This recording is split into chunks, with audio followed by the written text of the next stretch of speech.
right kind of depicts what's going on. The dark blue area is the printed area, and we're giving it dimensions x, comma, y. And we have a 1-inch margin on either side.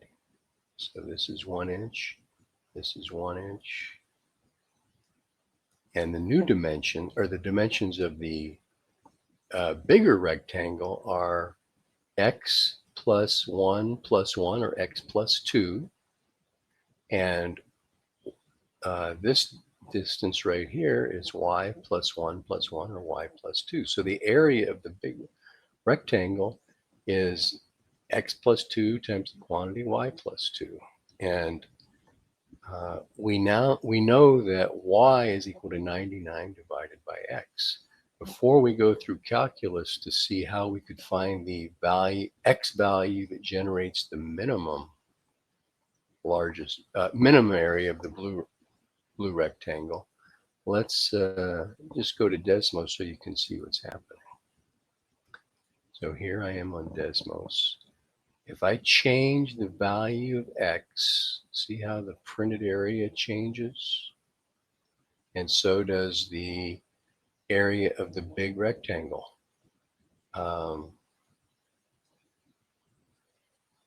if we look at this table right here, as x changes from 1 to 2 to 3, you can see how the area, it looks like this guy right here, 3 radical 11, generates the minimum area of the light blue rectangle. So how do we come up with that?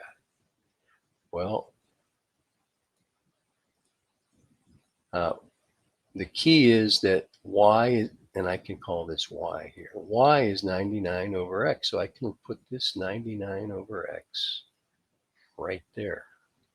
So a formula for the area of the light blue rectangle, which gives me hopefully the minimum amount of paper, is x plus 2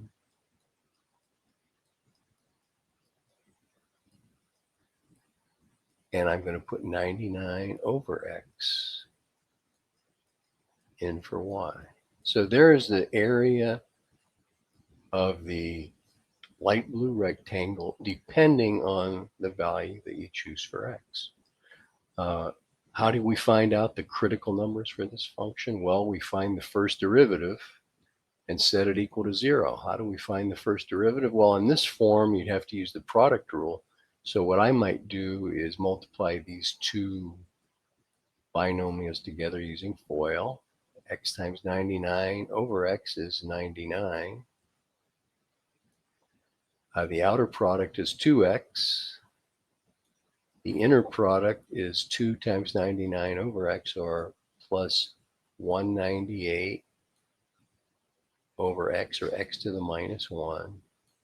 And 2 times 2 for the outer product is 4.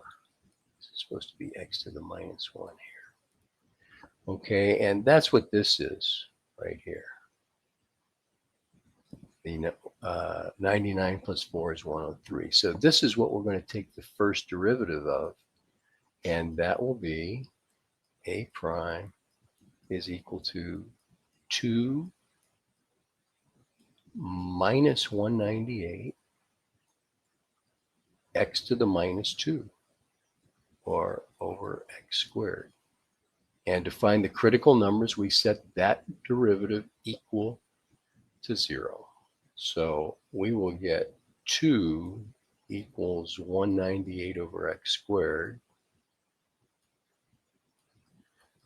To solve this, we'll say 2x squared equals 198. X squared equals 99. So x equals plus or minus the square root of 99, but we'll reject the minus because x has to be a positive number for the length of a side of a rectangle. And the square root of 99 is 3 radical 11. Now you have to prove that this generates a minimum value, probably by using the first derivative test. So 3 radical 11 is where the first derivative equals 0. F prime, F, choose a number to the left of 3 radical 11, like 1, and put it in the first derivative. Put 1 into the first derivative. You get a negative number. So this original function is decreasing. To the right of 3 radical 11, like a,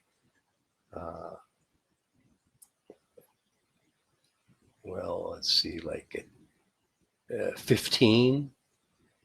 15 squared, bigger than 198. So we would be subtracting and finding out if the first derivative is positive. So that means that this point generates a relative minimum. There you go. Hope that helped. If you have any questions, post a comment.